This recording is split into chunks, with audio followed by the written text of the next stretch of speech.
Quand je me suis lancé dans le business en ligne, j'étais comme vous. Je voyais plein de gens sur les réseaux sociaux devenir riches, mais moi dans mon entourage, il n'y avait pas un seul millionnaire en vue. D'après l'INSEE, seulement 1,6% des Français gagnent plus de 8000 € par mois. C'est absolument ridicule. Mais alors qu'est-ce qui distingue ces entrepreneurs millionnaires des autres? Vous êtes là, vous scrollez sur Instagram et tous les jours vous voyez encore et encore des nouvelles success stories de gens qui réussissent. Pendant ce temps-là, vous travaillez, vous vous acharnez et vous n'avez pas du tout les mêmes résultats.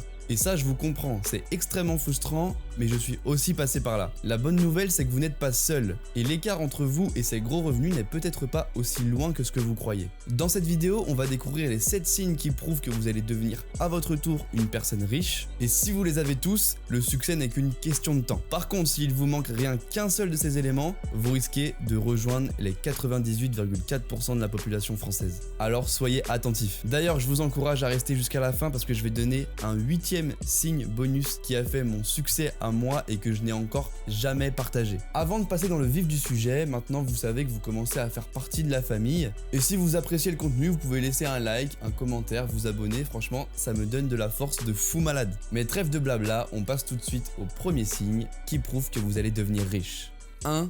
Ils sont super compétitifs. Vous le savez aussi bien que moi, pour gagner, il faut avoir la rage de vaincre. Il faut toujours faire mieux et plus vite. C'est comme ça que la société elle fonctionne. Quand une équipe de foot remporte la Coupe du Monde, on ne voit qu'elle. L'équipe qui est arrivée en deuxième position, même si elle a été meilleure que toutes les autres équipes, on ne la voit pas. On voit uniquement l'équipe qui est au sommet. Personnellement, quand je suis arrivé dans l'e-com, j'ai vu qu'il y avait des personnes de mon âge qui avaient du succès. En plus, elles n'avaient pas l'air forcément plus intelligentes que moi, alors cet esprit compétitif, il est venu naturellement. Je ne m'imaginais pas moins réussir que ces personnes-là, et je ne cite aucun nom, mais quand j'ai vu que c'était pas des génies, je me suis tout de suite mis dans la posture de devenir un jour meilleur qu'eux. Si aujourd'hui, en me regardant, vous vous dites que j'ai l'air plus intelligent que vous, alors vous n'êtes pas sur la bonne voie. Il faut absolument que vous ayez envie de réussir encore plus que moi, mais je vous le dis tout de suite, je vais pas me laisser faire. 2.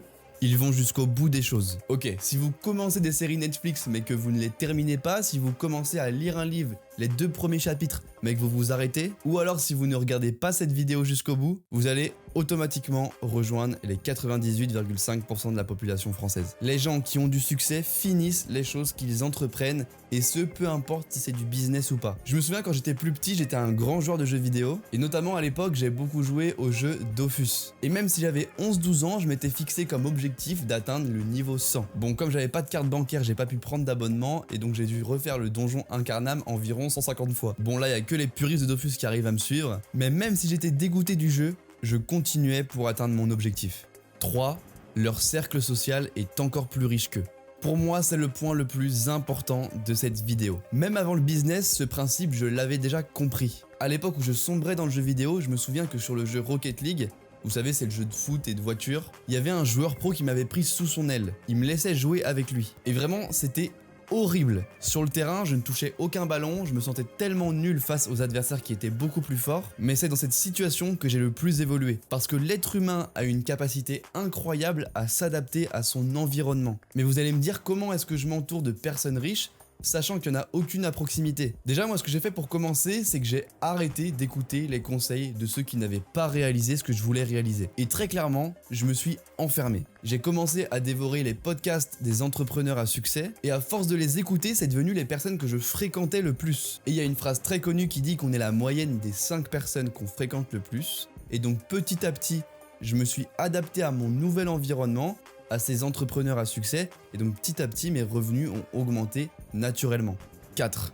Ils créent et ne consomment pas. Ce point-là est le plus complexe à avoir, il s'agit vraiment de modifier la perception que l'on a du monde, et en fait il faut réussir à ne plus être la cible des personnes qui créent les choses, mais devenir à notre tour créateur et aspirer ceux qui consomment. Par exemple, moi, dès que je vais dans un restaurant ou dans n'importe quel commerce, je peux pas m'empêcher de réfléchir à leur business model. Je réfléchis à leur source de revenus, je me demande pourquoi est-ce qu'ils ont fait telle ou telle promotion marketing, je me demande pourquoi est-ce qu'ils ont besoin de recruter autant de personnel. J'ai vraiment une vision créateur et non consommateur. Également maintenant quand je vais sur TikTok, c'est uniquement pour comprendre les concepts qui fonctionnent le mieux et pas pour consommer comme 99% des zombies qui scrollent et qui comprennent pas que les créateurs sont en train d'aspirer leur âme. Il y a un truc qui m'a marqué à ce propos et d'ailleurs à ce moment-là, j'ai su que j'étais un peu différent des autres. J'étais devant un Burger King avec un pote et il y avait une grosse offre en rouge mise en avant avec un gros prix barré et la fameuse phrase « un acheté, un offert ». Ma première réaction, ça a été de me dire « mais vraiment, ils vont avoir qui avec ça ?» Parce que le menu classique, au final, il revient moins cher que l'offre. Et mon pote, lui, il a une réaction complètement inverse. Il s'est laissé avoir par ses émotions et il s'est dit « Eh les gars, j'ai ultra faim, en plus, il y a une super affaire à faire avec cette offre, venez, on y va. » Soit tu fais le choix de faire partie des 1% qui créent, soit de faire partie des 99% qui consomment. 5. Il ne s'arrête jamais d'apprendre. Si vous voulez passer de 0 à 1, il va falloir apprendre. Mais si vous voulez passer de 1 à 2, il va falloir aussi apprendre, etc., etc. On n'en finit jamais d'apprendre. Je sais que ce point-là peut paraître compliqué. Et vous, comme moi, vous avez été dégoûté, entre guillemets, d'apprendre des choses parce qu'à l'école, on nous demande d'apprendre des choses qui ne nous servent absolument pas dans notre vie. Je suis aussi passé par là avec cette envie de complètement arrêter d'apprendre des choses. Mais en fait, j'ai récupéré ce désir d'apprendre en ayant un projet qui me tient à cœur. Par exemple, la matière psychologie humaine en cours. C'était le moment parfait pour sécher parce que j'en avais absolument rien à faire de cette matière. Jusqu'au jour où j'ai compris que ça pouvait être utile dans mon business. Comprendre la psychologie humaine pour maximiser les chances qu'un client passe à l'achat sur ma boutique, là j'ai vu un vrai intérêt d'apprentissage. Et donc à ce moment-là, j'ai commencé à dévorer tous les contenus sur la psychologie humaine. Là vraiment, c'est un vrai hack que je vous donne. Ne vous arrêtez jamais d'apprendre et pour ça, ayez un projet qui vous tient à cœur et apprendre des choses sera beaucoup plus naturel. 6. Ils ont une vision claire depuis le début.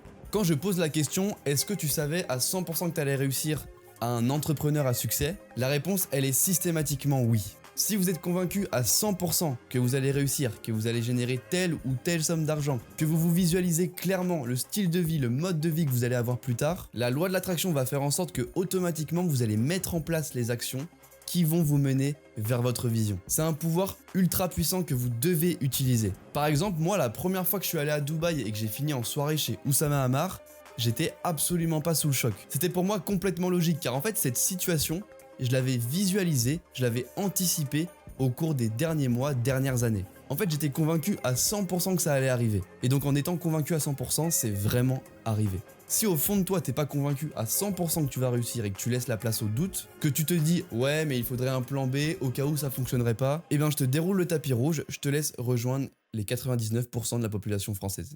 7. Ils ne mettent aucune émotion sur l'argent. Ce signe-là est directement relié au signe 6 qu'on a vu juste avant à propos de la vision. Par exemple, moi j'étais tellement convaincu à 100% que j'allais réussir que j'ai littéralement mis toutes mes économies dans du budget testing pour tester différents produits en e-commerce. En moins d'un an, il y a au moins 2000 € qui y sont passés. Mais ça ne m'a absolument rien fait parce que je savais que 2000 € en comparaison à ce que j'allais générer plus tard, ça représentait rien du tout. Et j'avais aveuglément confiance en moi, en ma capacité à générer de l'argent en situation de crise. Parce que oui, une situation de crise, j'en ai connu. Il y a un moment où j'étais à moins 800 € sur mon compte bancaire et j'ai littéralement contracté un prêt étudiant pour continuer à investir dans mon business. Le fait d'être complètement détaché de l'argent, de pas avoir peur d'en perdre et d'avoir 100% confiance en ma vision a fait qu'au bout d'un moment, j'ai explosé. Donc si aujourd'hui tu penses toujours que mettre 1000 € dans un iPhone est plus intéressant que mettre 1000 € dans le développement de tes compétences, alors tu vas gentiment rejoindre les 99% des Français. Par contre, si tu es complètement détaché émotionnellement de l'argent et que tu es 100% convaincu en ta capacité à générer de l'argent en situation de crise, alors là, tu es sur la bonne voie. 8. Le signe bonus. Tous les gens que je connais, les entrepreneurs à succès qui ont réussi, sont tous sans exception abonnés à ma chaîne. Voilà les gars, c'est la fin de cette vidéo. J'espère vraiment que vous possédez les 7 signes qui prouveront que vous allez devenir riche. Si c'est pas le cas, vraiment, je vous invite à travailler dessus pour faire partie des 1%. D'ailleurs, pour ceux qui veulent réussir à générer 5000 € en moins de 50 jours en e-commerce, vous pouvez cliquer sur le premier lien en description grâce auquel vous pourrez prendre un rendez-vous avec moi complètement gratuit dans lequel on va discuter de vos objectifs et mettre en place ensemble un plan d'action. Si vous voulez que je sorte d'autres contenus de la sorte, faites-le moi savoir en mettant votre plus beau like et vous pouvez aussi laisser un commentaire si ça vous a plu et me donner des idées pour les futurs concepts à venir. C'était Romain, merci de m'avoir écouté, je vous donne rendez-vous très bientôt. Salut tout le monde.